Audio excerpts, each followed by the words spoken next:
जय हिंद दोस्तों। आज हम पाचन तंत्र के बारे में पढ़ेंगे, क्योंकि पिछले क्लास में हमने मांसपेशियों के बारे में पढ़ा था। क्या होती है मांसपेशियाँ, कितनी होती है मांसपेशियाँ, ये सभी मांसपेशियों के बारे में। और शरीर में कुल कितनी हड्डियाँ होती हैं, सभी हड्डियों के क्या क्या नाम होते हैं, ये हमने आपको पढ़ा दिया है। अब हम चलते हैं पाचन तंत्र पर। देखते हैं आज हम पाचन तंत्र।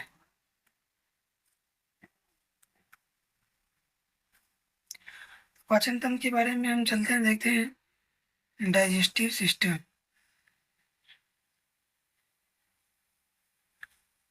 डाइजेस्टिव सिस्टम ये क्या है? पाचन तंत्र। ठीक। अब इस डाइजेस्टिव सिस्टम में यानी पाचन तंत्र में देखते हैं पाचन तंत्र किसे कहते हैं।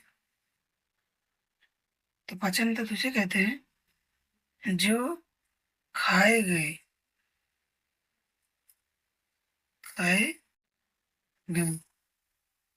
भोज्य पदार्थों को सरल अवस्था में, भोज्य पदार्थों को जटिल से सरल अवस्था में तोड़ कर तोड़कर सरल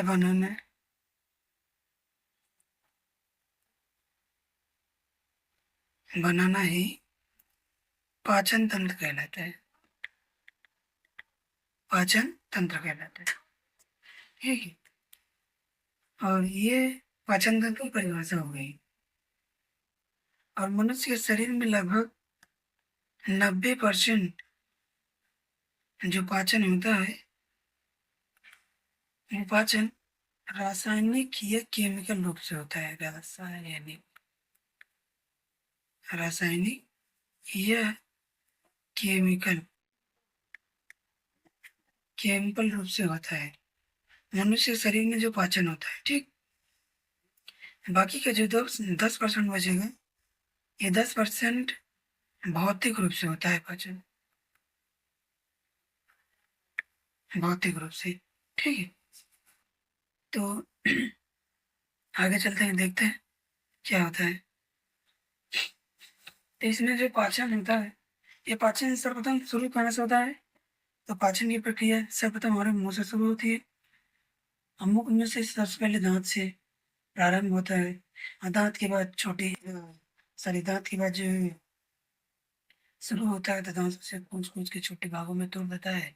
और उसके बाद ब्रासनरी कृषि के माध्यम से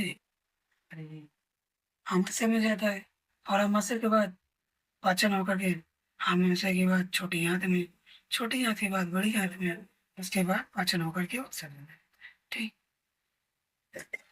तो देखते हैं पहले दांत के बारे में। पाचन आपको समझ में आया ना? पाचन किसे कहते हैं? पाचन का 90% भाग रासायनिक रूप से होता है या केमिकल रूप से हो जाता है। बाकी 10% जो बचा भाग होता है वह आपका भौतिक रूप से होता है। अब पाचन में भी सर्वप्रथम पाचन कहाँ से शुरू होता है? तो दांत से। हाँ, दांत से शुरू होता है। दांत क्या करता है? खाए गए भोज्य पदार्थों को छोटे छोटे भागों में तोड़ देता है, पीस देता है। और पीसने के पश्चात जो उसके बाद जो बड़े बड़े भाग बचते हैं, वो अमाशय के पहले वाले हिस्से कार्डियक में जाके एसीएल के माध्यम से पचता है। बाकी क्या अमाशय में कार्डियक फंडिक वाले रहते हैं, नीचे होते हैं। आपको आगे बताने चलना हुआ। पहले देखते हैं हम क्या होता है दांत। सर्वप्रथम हमारा पाचन की क्रिया में सहायक क्या है? दांत। दांत। ठीक। देखते हैं। तो दांतों का अध्ययन ओडोंटोलॉजी कहलाता है।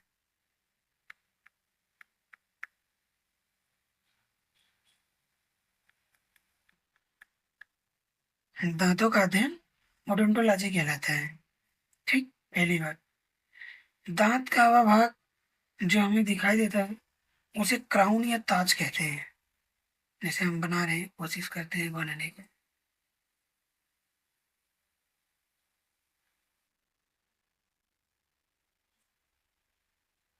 ये ये निचला वाला हिस्सा हो गया। ठीक। ये निचला वाला हिस्सा हो गया। और ये जो ऊपर का होगा ये वाला हिस्सा, इसको भर दे रहे हैं ताकि लगे कि दांत है।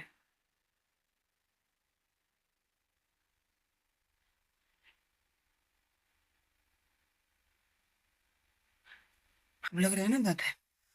तो जो ये ऊपर वाला हिस्सा है, ये इतना जो ऊपर का हिस्सा है, इसे क्राउन या ताज कहते हैं। क्या कहते हैं? तो क्राउन या ताज, ये किसका बना होता है? तो ये कैल्शियम फास्फेट का, कैल्शियम फास्फेट, कैल्शियम फास्फेट का बना होता है। ठीक है। और ये जो कैल्शियम फास्फेट का बना होता है, इसके नीचे का जो कठोर हिस्सा होता है, इसके नीचे ये जो ऊपर वाला हिस्सा है, इसके अंदर एक कठोर हिस्सा होता है, और जो कठोर वाला भाग होता है ना, वो हाँ कैल्शियम एपिटाइट के बने होते हैं। कठोर भाग,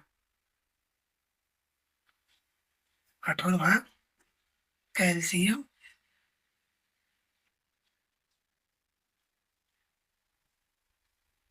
एपिटाइड,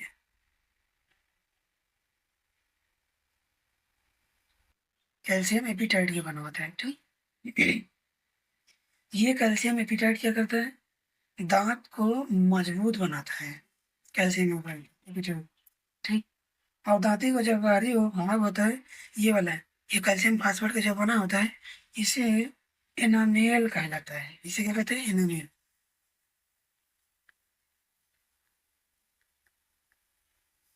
एनामेल कहते हैं। ठीक। समझे?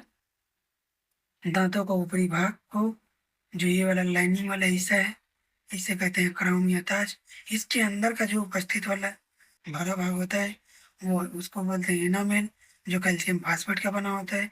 और इसके अंदर का जो भाग कठोर वाला होता है, वो कैल्शियम एपिटाइट का बना होता है। ठीक। इतना समझ में? और यह जो एनामेल होता है, यह क्लोरीन की वजह से बहुत जल्दी खराब हो जाता है। जब ज़्यादा किसी मंजन में क्लोरीन मिला रहता है ना, ऐसे देखेंगे क्लोजअप, कोलगेट, डाबर लाल दंत मंजन, सेंसोडाइन, 50 ml के मंजन जो आते हैं, उन सभी में क्लोरीन, जिस मंजन में क्लोरीन की मात्रा ज़्यादा रहेगी, और दांत को साफ तो करेगा, लेकिन बड़ी जल्दी दांतों को खराब भी कर देता है। इसीलिए देखिए, ब्रश करने वाले लोगों के दांत बहुत जल्दी बीच बीच में सांस हो जाती है, बीच बीच में जगह हो जाता है। अब वो कुछ खाते हैं ना, तो इसे सीका लेके चुकेंगे, पहले निकालेंगे कहाँ घुस गया है। ठीक। तो ये क्लोरीन की वजह से दांत का इनोमिल वाला भाग खराब होता है। इसके आगे चलते हैं। दांतों में जो कीड़े लगते हैं ना, वो दांतों में कीड़े लगने का कारण क्या है? जब इनामिल वाला भाग खराब हो जाता है, तो दांतों में कीड़े पड़ जाते हैं। आगे चलते हैं।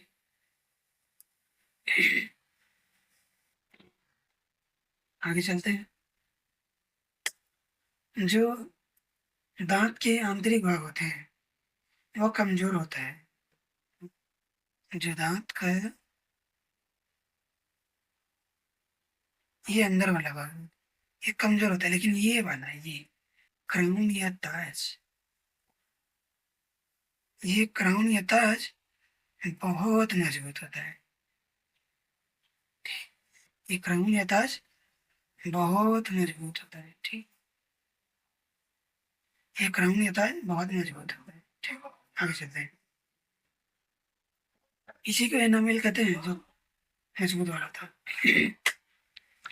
और जो दांत होते हैं ना, दांतों के बारे में जान लेते हैं थोड़ा सा, बेसिक बेसिक परिचय, कि जो दांत होते हैं, दांत मनुष्य के जीवन काल में 2 बार निकलते हैं। कितने बार? तो 2 बार। मनुष्य के जीवन काल में दांत 2 बार निकलते हैं। कितना? 2 बार। पहले तो जन्म के पश्चात दूध वाले दांत जो होते हैं, वे क्या करते हैं, एक समय अवस्था आने के बाद धीरे धीरे इन दांतों का क्षरण हो जाता है, और ये टूट के निकल जाते हैं। तो जो दोबारा से दांत निकलते हैं, वो वो दांत दूध के नहीं होते, वो कठोर हिस्सा होता है। ठीक। समझ में? आगे चलते दांतों का सर्वाधिक क्षरण या नुकसान जो होता है उसे हम फ्लोरीन गैस के कारण होती है। दांतों का जो खराब होना या क्षरण, जैसे देखो किसी किसी के दांत ये ऊपर वाला झड़ जाता है, तो ये तो बताओ ऊपर वाला झड़ता है ना, ये फ्लोरीन गैस के कारण। किसी का तो फ्लोरीन गैस के कारण। क्लोरीन नहीं, फ्लोरीन, फ्लोरीन ये एफ एन, वो क्लोरीन नहीं, ये नहीं, फ्लोरीन। ठीक। आगे चलते हैं। देखिए, जो मनुष्य के दांत होते हैं वो टोटल उसके जीवन काल में जो दांत निकलते हैं, पहले तो 32 आएंगे, और सॉरी, पहले तो 32, पूरा टोटल जीवन काल में 32 होते हैं, लेकिन इन 32 में भी जो 20 टूट जाते हैं पुनः जो वापस आते हैं, मिला के कुल 52 दांत। यानी कि एक मनुष्य के जीवन काल में कुल टोटल 52 दांत होते हैं, लेकिन इसमें से खाली 32 ही बचते हैं, 20 उखड़ के वापस नए आ जाते हैं। इसलिए ये 52 दांत मनुष्य के जीवन काल में आते हैं। ये 20 दांत दोबारा आते हैं, लेकिन इन 32 में से ये 32 में से दोबारा आ जाएंगे, लेकिन ये जो 20 वाला दोबारा, ये 32 के कम होने के पश्चात जो 20 वाला इसमें आता है, एडजस्ट होता है। ये 20 वाला अगर एक को टूट गया तो ये दोबारा नहीं आने वाला है। 32 वाले में 32 टूट जाएगा तो ये दोबारा आ जाएगा, 20 का एडजस्ट कर लेंगे, लेकिन 32 का 32 पूरा नहीं टूटता है क्योंकि कुछ दांत पुराने ही होते हैं, बाकी के 20 नए दांत होते हैं। अर्थात अगर 12 घटा देंगे 32 में से तो 20 + 10 30 32, यानी कि 12 दांत ऐसे होते हैं जो जीवन में कभी नहीं टूटते हैं, और 20 दांत ऐसे होते हैं जो जीवन में एक बार टूट के पुनः दोबारा 20 दांत वापस आते हैं। ठीक, ये समझ में? तो जो 20 दांत होते हैं, ये जो 20 दांत होते हैं इसको मोनोडोंट कहते हैं। मोनोडोंट, ठीक है, इतना समझ में आया दोस्त? ये मोनोडोंट, मोनोडोंट का मतलब होता है दोबारा निकलने वाले दांत। ठीक। अब उसके आगे देखते हैं, जो दांत होते हैं दांतों के प्रकार देख लेते हैं। दांत कितने प्रकार के होते हैं? तो 4 प्रकार के हैं। एक मिनट, थोड़ा दांत बनाने के प्रयास कर रहे हैं।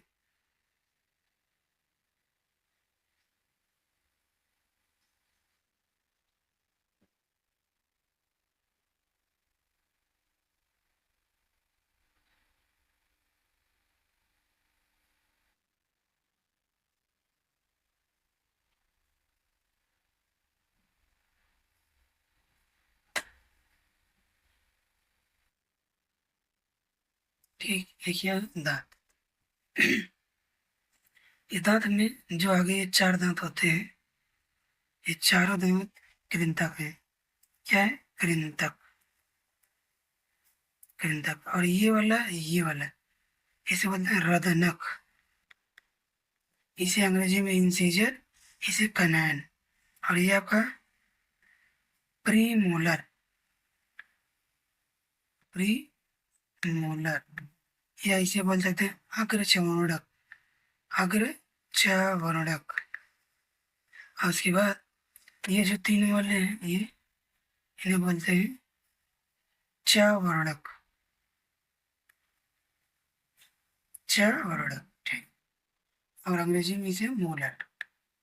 ठीक, तो इंसीजर, कैनाइन, प्रीमोलर, मोलर, यानी कि टोटल इसमें 3 है। 3 में पहला first molar, second molar, third molar. तो 1 2 3 दांत, 3 ये 3 6, 6 12 हो गए। 3 3 6, ये 6 दांत नीचे वाले जबड़े में, और 6 ही दांत ऊपर वाले, नहीं 12 जबड़े, 12 जबड़े टोटल मिला के ऊपर नीचे मिला के 12। और 2 ये 2 2 4, 4 ये नीचे के, 4 ऊपर के, 8। ठीक, और ये 4 नीचे के और ऊपर के 4, 8, यानी कि 4 4 8। ठीक, तो 4 ऊपर नीचे 4, 8, ये 2 2 4, 4 4 ऊपर नीचे 8, 8 8 16, और ये कितना हो जाएगा? 3 3 6, और 6 दूनी के 6 6 12, 16 2 18 10 28, हो गए कितना था 28। और ये एक इधर एक और ये दो, ऊपर नीचे ऊपर दो दो चार, 28 चार 32। इसका फार्मूला मिल दे रहे हैं। देखो जो प्री मोलर होते हैं ICP एम, उसके बाद ये फिर पुनः वही ICP एम। आई से इंसीजर, इंसीजर में टोटल कितने दांत? दो ऊपर। इंसीजर में दो दांत ऊपर प्लस, कैनान में दो दांत ऊपर प्लस, प्रीमोलर में दो दांत ऊपर प्लस, मोलर में तीन दांत ऊपर। अब उसके बाद फिर से वही चीज रहेगा, टोटल दो प्लस एक। एक मिनट, थोड़ा सा ये कैनान वाला एक होता है, ये कहाँ गया वो एक, मैं दो लिख दिया, अभी ध्यान दे रहा हूँ मैं दो एक प्लस दो प्लस तीन। अब दोनों में क्या करेंगे, दो से गुणा करेंगे। क्यों? क्योंकि सबकी संख्या ऊपर दो दो होती है। दो कैनान, दो इंसीजर, दो कैनान, दो प्रीमोलर और तीन मोलर। तो दो एक तीन, दो पाँच, तीन आठ, आठ दो, ओ सॉरी, दो एक तीन, तीन दो पाँच, पाँच तीन आठ, आठ दो 10। ओ ये छः बुरे लगे हैं, मेरा दिमाग खराब है। दो एक तीन, तीन दो पाँच, पाँच तीन आठ, आठ गुणे दो यानी कि 16 इधर, और दो एक तीन, तीन दो पाँच, पाँच तीन आठ गुणे दो 16, यानी 16 16 टोटल कितना हो जाएगा 32। कितने दांत हैं? तो 32 दांत हैं। यानी कि मनुष्य के दांत कुल कितने होते हैं? तो 32। अभी इन 32 दांतों में देखिए कौन से दांत किसके काम आते हैं? तो जो कृंतक होता है, कृंतक, जो कृंतक दांत होते हैं काटने के लिए काम आता है। सामने से किसी चीज को काटना हो तो वो काटने के काम आता है। जैसे आप गाजर खाते हैं, मिर्चा खाते हैं, मूली खाते हैं तो सामने से काटते हैं, अच्छे से काट देते हैं, ठीक। सेब खाना है, अमरूद खाना है, नाशपाती खाना है, खीरा खाना है, वो आप आगे आगे वाले ही दांत से काटते हैं। जो आगे के चार दांत होते हैं यहीं से काटते हैं, आप साइड से नहीं काटते हैं, ठीक है। कृंतक का काम ये है, सामने काटने वाले दांत होते हैं कृंतक। और जो कनैन होता है, कैनान, कनैन जो होता है ये भेदक या रदनक बोलते हैं, भेदक या रदनक।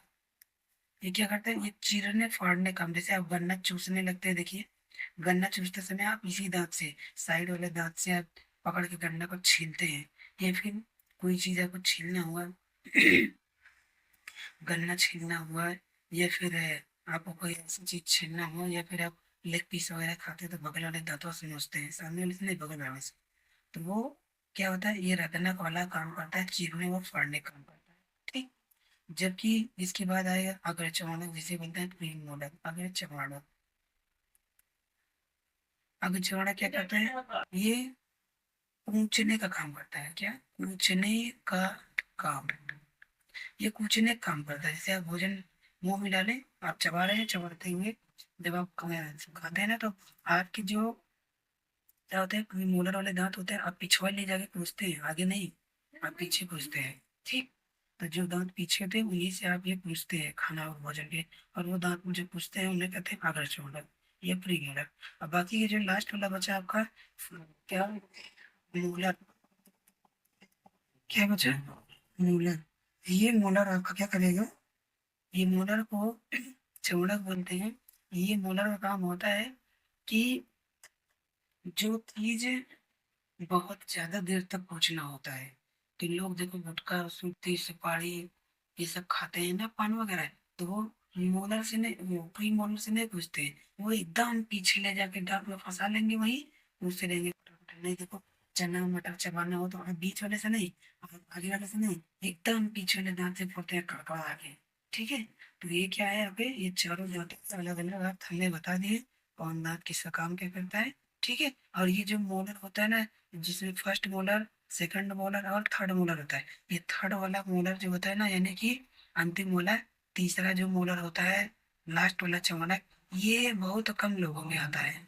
ये आता है लेकिन 10 15 20 साल 25 साल 10 साल की एज में नहीं आता है जल्दी। ये तभी आता है जिन लोगों में मेच्योरिटी यानी कि समझदारी या समझ बूझ जब लोगों में आ जाती है, हर किसी बात की सोचने की क्षमता, या जिसके पास कहा जाए कि सोचने समझने की क्षमता अब उसके पास दिमाग और बुद्धि इतना आ गया है कि अब सोचने समझने की क्षमता है, तभी ये थर्ड मोलर उसके जबड़े में आता है।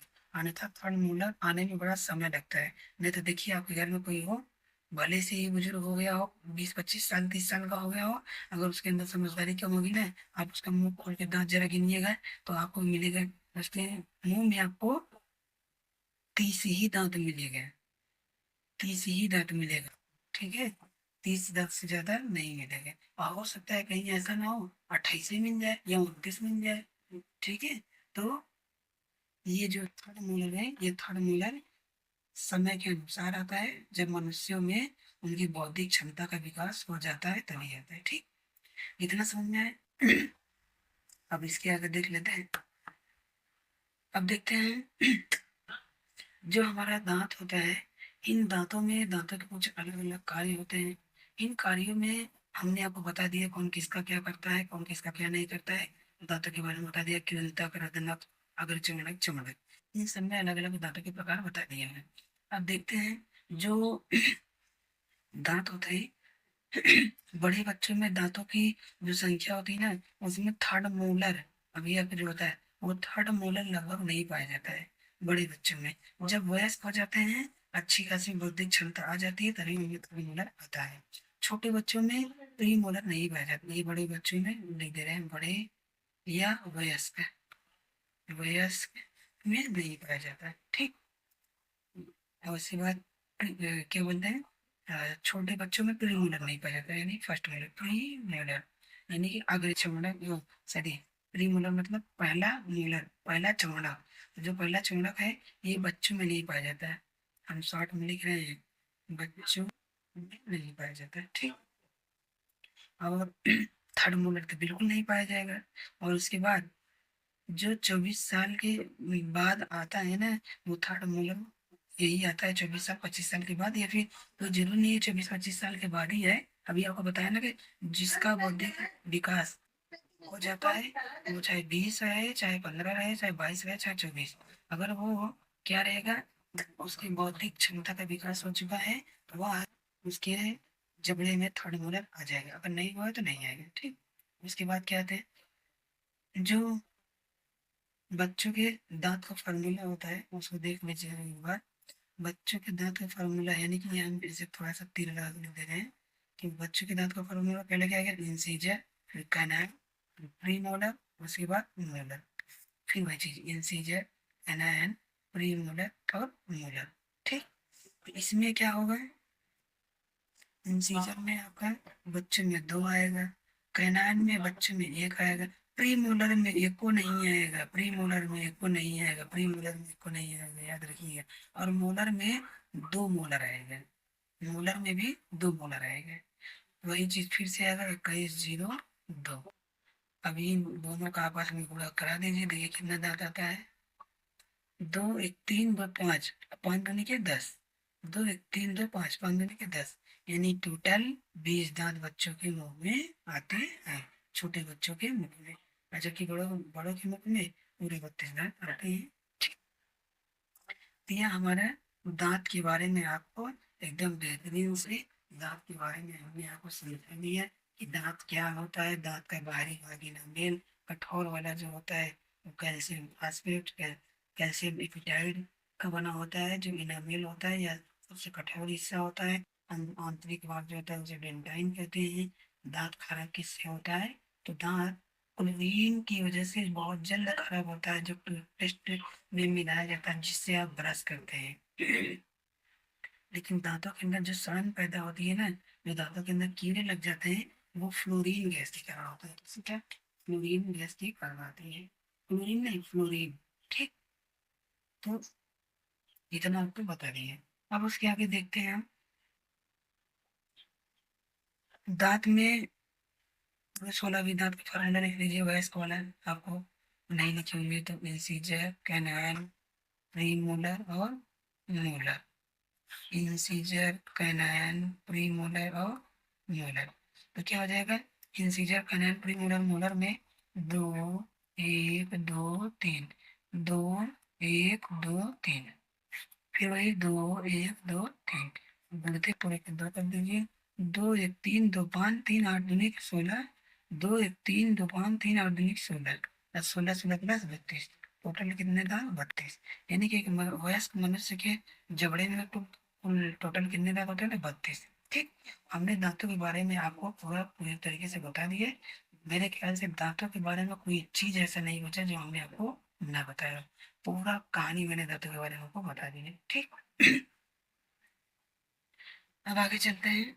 दांत के बारे में आपको बताने के पश्चात अब आगे आते हैं क्या, अब पाचन में दांत हमारा खत्म हो गया है। अब उसके बाद है क्या, आहार। आहार ना लिया, पाचन का दूसरा हिस्सा है ग्रास नली या ग्रसनी, या फिर जिसे बोलते हैं आहार नाल। ठीक, देखते हैं आहार में या पाचन में कैसे शुरुआत होती है। तो पहले देखते हैं मुख हुआ, मुख हुआ, उसके बाद ग्रास नली, उसके बाद अमाशय, उसके बाद छोटी आंत,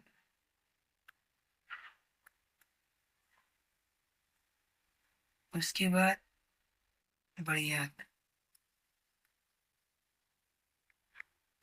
उसके बाद मलाशय, उसके बाद मलाशय के बाद गुदा। क्या आएगा, गुदा। ठीक, ये पाचन तंत्र में भोजन के क्या है, ये पाचन तंत्र में शरीर में जो भोजन पचने की प्रक्रिया है, ये भोजन पचने की प्रक्रिया में कैसे चलता है, किस प्रकार चलता है, ये उसकी प्रक्रिया है। ठीक, आपको समझ में आ गया कि शुरुआत कहाँ से होता है, तो मुख गुहा से। गुहा मतलब होता है खाली जगह, मुख मतलब मुंह। तो मुख में जो खाली जगह है उसे कहते हैं मुख गुहा। ग्रास नली आप जानते हैं, जिसे खाना खाने के पश्चात जो आपके गले में नली होती है उससे भोजन धीरे धीरे खिसक खिसक के अंदर जाता है अमाशय में। जब ग्रास नली से वो भोजन अमाशय में जाता है, अमाशय के तीन पार्ट हो जाते हैं, कार्डियक, खोंडिक, पाइलोरी। ठीक, और ये इसी ग्रास नली में भी आपको पढ़ना पड़ेगा फेरिंग्स और लैरिंग्स। जो आपका एपिग्लोटिस वाल्व होता है, एक श्वास नली, एक वायु नली, सॉरी, एक श्वास नली या वायु नली, एक भोजन नली होती है, जिससे एक भोजन जाता है एक पाइप से, तो एक पाइप से सांस जाता है। एक साथ दोनों क्रिया करते हुए भी क्या करते हैं, एपिग्लोटिस वाल्व की मदद से भोजन को भोजन वाले पाइप से भेजता है आपका मस्तिष्क, जबकि सांस को सांस वाले द्वार से या नली से आपका मस्तिष्क भेजता है। द्वार एक ही रहे, बस नलियां अलग अलग रहेंगी। जब सांस लेंगे तो भोजन वाला द्वार बंद हो जाएगा, जब आप भोजन करेंगे तो सांस वाला द्वार बंद हो जाता है। लेकिन ऐसा नहीं है कि पता लगा आप खाना खा रहे हैं तो आपको सांस आना जाना बंद हो जाएगा, नहीं, ऐसा नहीं है। कहने का मतलब ये है, जैसे अभी आप क्या करते हैं कि कह देते हैं आपको कि ठीक है यही दरवाजे से खड़े होकर देखते रहना है। तो लोग होते हैं ना कि बाहर मत जाना, यही दरवाजे से खड़े होकर देखना है, अब बाहर मत आना। देखो दरवाजा ना पूरा खोलते हैं और ना पूरी तरीके से बंद ही रहता है, बस हल्का सा खोल लेंगे, थोड़ा सा झांक के देखते रहेंगे। ठीक उसी प्रकार हमारे गले में भी ईपीयूटिस वाल्व होता है, जो ऐसे दरवाजे की तरीके न पूरा खुला रहेगा न पूरा बंद रहेगा, ऐसे दरवाजा झाँकता रहेगा। जब खाना आएगा तो एपिग्लोटिस वाल्व वायु की ओर घूम जाएगा, वायु नली वाला क्या होगा, बंद हो जाएगा, लेकिन पूरा नहीं बंद होगा, झाँकता रहेगा, ताकि थोड़ा थोड़ा सांस आता जाता रहे। और खाना वायु नली भोजन नली वाले से खाना कहाँ चला जाता है, आमाशय में। और जब सांस लेना हो तो वही एपिग्लोटिस वाल्व क्या होता है, भोजन नली के पास जाके टंग जाता है, और भोजन नली थोड़ा सा खुला रहता है, जबकि वायु नली पूरा खुल जाती है। इस प्रकार वायु नली में वायु प्रवेश करके फेफड़े में चला जाता है, जिस प्रकार हम श्वसन क्रिया कर पाते हैं। ठीक, समझ में है। तो अब ये क्या हुआ, ग्रासलेट। अमाशय के तीन पार्ट होते हैं, कार्डियक, फंडिक, पाइलोरिक। कार्डियक में एचसीएल रिलीज होता है, फंडी में रुझी पाया जाता है, पाइलोरिक में जो कार्डियक फंडिक से भोजन पच के आता है, पाइलोरिक में, पाइलोरिक अंतिम हिस्सा होता है अमाशय का। पचे हुए भोजन को वो अंतिम रूप से वहीं पे इकट्ठा किए रहता है, जो पच जाता है भोजन उसको भेज देता है छोटी आंत में। जो नहीं पच पाता है वो क्या करता है, वहीं पे धीरे धीरे धीरे धीरे खिसक खिसक के आता रहता है। इसीलिए जब कोई ज्यादा चाउमीन खा ले, पास्ता खा ले, बर्गर खा ले, या उसका लीवर गड़बड़ है, कुछ ढेर सारी चीजें खा ले और पाचन ना होता रहे, तो देखेंगे आप कि वो कहेगा कि पेट भरा भरा है, पाचन नहीं हो रहा है, तो वो वहीं पे इकट्ठा हो जाता है और धीरे धीरे फिर वो हटता है वहां से, वो जम जाता है वहीं पर। ठीक, ये अमाशय हो जाएगा। अमाशय अभी ये आपको सिर्फ बता रहे हैं क्या कैसे होता है, बाकी इसको सब अलग पूरा मुख गुहा बताएंगे। मुख गुहा में जीभ आएगा, जीभ में भी लार ग्रंथियां आएगी। लार ग्रंथियां तीन होती है, पायरोटिड्स, मैंडिबुलर और सबलिंगुअर अधो अणु, और ये तीन तरह की जो लार ग्रंथियां होती है, सब आपको ग्रंथियां चैप्टर में पढ़ाएंगे। अभी ये मुख गुहा के बारे में सिर्फ छोटा छोटा ऐसे आपको इंट्रोडक्शन दे रहे हैं, ठीक है। और उसके बाद अमाशय के बाद छोटी हाथ आएगा। छोटी हाथ जो है, छोटे हाथ के तीन हिस्से होते हैं, ड्यूडेनम, जेजनम और इलियम। ड्यूडेनम, जेजनम, इलियम में ड्यूडेनम में भोजन जब आने लगता है तो अमाशय से जब अमाशय के अंतिम हिस्से से जैसे भोजन छोटी हाथ में आने लगता है, अमाशय में भोजन अम्लीय होता है। जबकि अम्लीय भोजन होने की वजह से छोटी हाथ में भोजन नहीं आ सकता है, क्योंकि अम्लीय भोजन अगर छोटी हाथ में आएगा तो छोटी हाथ मारेगा, तहस नहस कर देगा, छोटी हाथ जल जाएगा। क्योंकि अम्लीय किसी भी चीज, अम्लीय चीजें किसी भी चीजों को नष्ट कर देती है बहुत जल्दी। जैसे जो बैटरी का पानी क्या होता है, वह अम्लीय प्रकृति का होता है। ठीक, उसमें आपका अम्लीय प्रकृति मिला होता है, साथ में बेसिडिक भी होता है। वो पहले अम्लीय रहता है, जो पानी शुद्ध रूप से लाएंगे वो अम्लीय रहेगा, और जैसे बैटरी में डालेंगे धीरे धीरे इसमें कार्बन मिलकर वो क्षारीय बना देता है, और कुछ उसमें अम्लीय के भी गुण होते हैं। उसी प्रकार जब आप सिरका देखिए, सिरका भी लेंगे तो अम्लीय गुण का होता है। सिरका अम्लीय गुण को होने की वजह से क्या करता है, तो किसी चीज को काट देता है बड़ी जल्दी, तो खराब कर देता है। जो अम्लीय प्रकृति के चीज होते हैं वो बड़ी जल्दी किसी चीज को खराब कर देते हैं। वैसे अमाशय में जो भोजन होता है वो अम्लीय प्रकृति का था, इसलिए अमाशय का भोजन छोटी आंत में जाने से पहले जो आपका एक छोटा सा होता है जिसे बोलते हैं लीवर, और इसी में एक छोटा सा लटका होता है क्या, आग, सॉरी, पित्ताशय। इसी पित्ताशय में इकट्ठा होता है पित्तरस। पित्तरस, जो पित्तरस क्या करता है, कोलेसिस्टोकाइनिन की वजह से पित्तरस का स्राव होता है। और जब स्राव होता है तो जो अमाशय से भोजन छोटी आंत में आता रहता है, जैसे छोटी आंत में यहाँ पे आया अमाशय के अंतिम हिस्से में, और यहाँ से पित्तरस तुरंत स्राव कर देगा पित्तरस का, पित्ताशय, और तुरंत ये भोजन अम्लीय से क्षारीय हो जाता है और फिर चला जाएगा छोटी आंत के ड्यूडेनम में, ताकि छोटी आंत खराब ना हो। ठीक, तो छोटी आंत के लिए ड्यूडेनम, जेजुनम, इलियम तीन भाग होते हैं। उसी के बाद बड़ी आंत, बड़ी आंत के भी चार हिस्से होते हैं, डिसेंडिंग कॉलम, ट्रांसवर्स कॉलम और डिसेंडिंग कॉलम और सेगमेंट कॉलम। ये चार प्रकार के क्या होते हैं, बड़ी आंत के हिस्से होते हैं, descending column, transverse column, descending column और सेगमेंट कॉलम। उसी के बाद आपका एनस और गुदा आएगा, ये मलाशय वाला हिस्सा आएगा। उसके बाद फिर उसके बाद गुदा।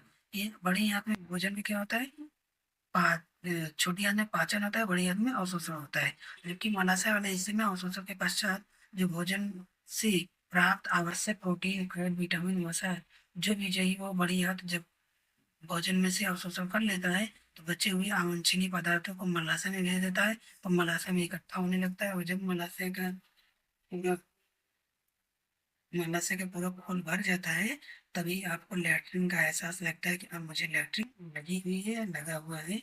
तभी आप का मलाशय जब भरने के पश्चात आपको महसूस कराता है मस्तिष्क, तब आप वॉशरूम के लिए जाते हैं। उसके बाद गुदा के द्वारा, गुदा के द्वारा आप मलाशय को बाहर निकालते हैं। ठीक, ये हमारा पाचन का एक पूर्ण रूप से समग्र रूप हो गया, कि पाचन शुरू होता है मुख गुहा से और खत्म होता है कहाँ, उत्सर्जन के बाद गुदा से। ठीक, समझ में आया? तो हम आपको इतना समझा दिए हैं, बाकी की जो चीजें रहेंगी अब हम मुख्य गुहा से जब स्टार्ट करेंगे आपको, तब मुख्य गुहा के बारे में अगली क्लास में अब आपको बताएंगे। ठीक है, जहाँ पे वीडियो ना समझ जो समझाया हो, मेरे ख्याल से तो समझ में आपको सब आया होगा, क्योंकि हमने आराम से इतना विस्तार से इतने अच्छे से शब्दों में आपको बताया हो, आपको समझ में आना चाहिए। तो जो ना समझ में आया हो, आप कमेंट बॉक्स में कमेंट जरूर करिएगा कि ये चीज़ यहाँ पे नहीं समझ में आया है, हम उसका कमेंट में ही जवाब दे देंगे। या फिर आप कहेंगे तो पुनः हम फिर से एक वीडियो ही दोबारा उसमें बना देंगे। ठीक है, वीडियो को लाइक करिएगा, वीडियो को शेयर करिएगा, चैनल को सब्सक्राइब करिएगा और कमेंट जरूर किया करिए। क्लास अच्छी आ करे तो नाइस, और क्लास में जो भी कमी आ करे आप टाइप करके भेज दिया करिए। ठीक, जय हिंद।